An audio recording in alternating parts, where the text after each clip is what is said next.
We have been studying about the two witnesses who are going to come mentioned in the book of Revelation. And last week we studied about who they are. Just to refresh your memory, let's see a little recap of last week's program. The word witness in the Greek is martysin. And it is from this word martysin that we get the word martyr. And martyr is a very common word that we know today as someone who has laid down their lives for the testimony. Who is the Lord Jesus Christ? The Lord God of heaven and earth. And for 3.5 years, the 12 disciples stood day and night with the Lord Jesus Christ and beheld all his works and were witnesses. And Zechariah chapter 4 verse 14 tells us, two witnesses are witnesses who stand before the Lord God of the whole earth. So they stand with the Lord God and watch all his works. They are his eyewitnesses. So these two witnesses stand literally in the presence of God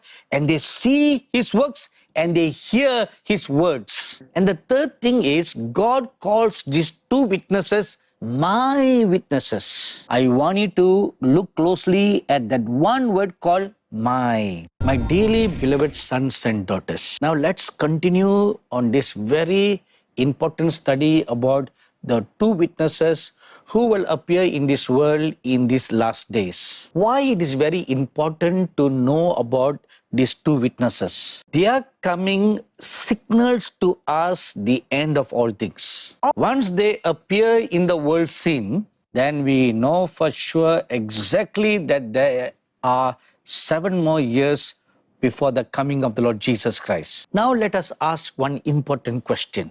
To whom are these two witnesses sent to minister? In Matthew chapter 10 we read, when the Lord Jesus Christ sent his disciples 2 by 2, he told them very specifically not to go to the house of the Gentiles. He told them only to go to the house of Israel. In Matthew chapter 15 we read one incident. A Gentile woman came to the Lord Jesus Christ with a problem. This woman is not a Jew. Her daughter was demon-possessed. She came from a long place to look for the Lord Jesus. She cried to the Lord Jesus to help cure her daughter. And the Lord told her, I am only sent to the lost house of Israel. My ministry is only to the people of Israel. It's not for other people.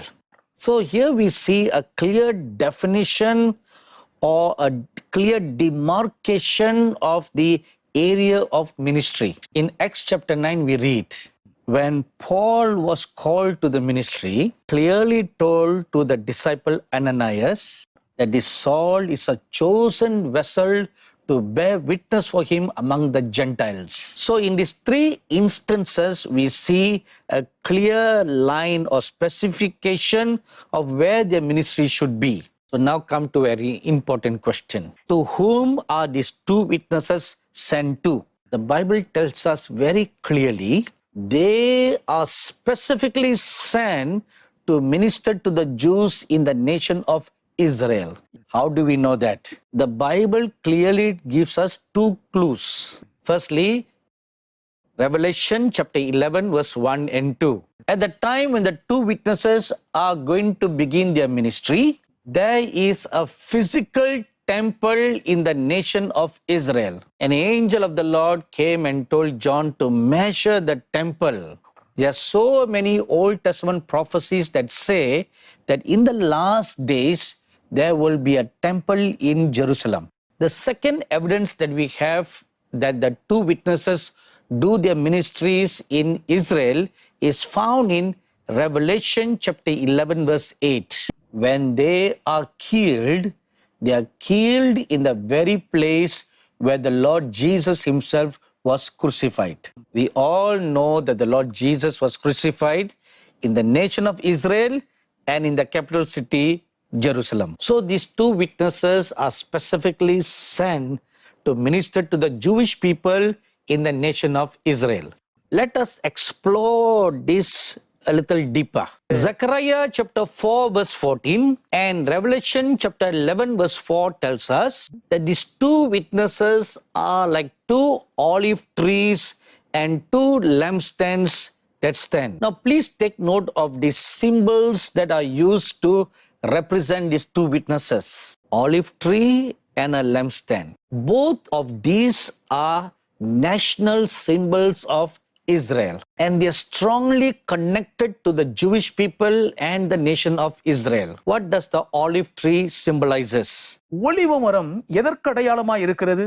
It is the national symbol of the nation of Israel. It signifies that Israel is a peace-loving nation.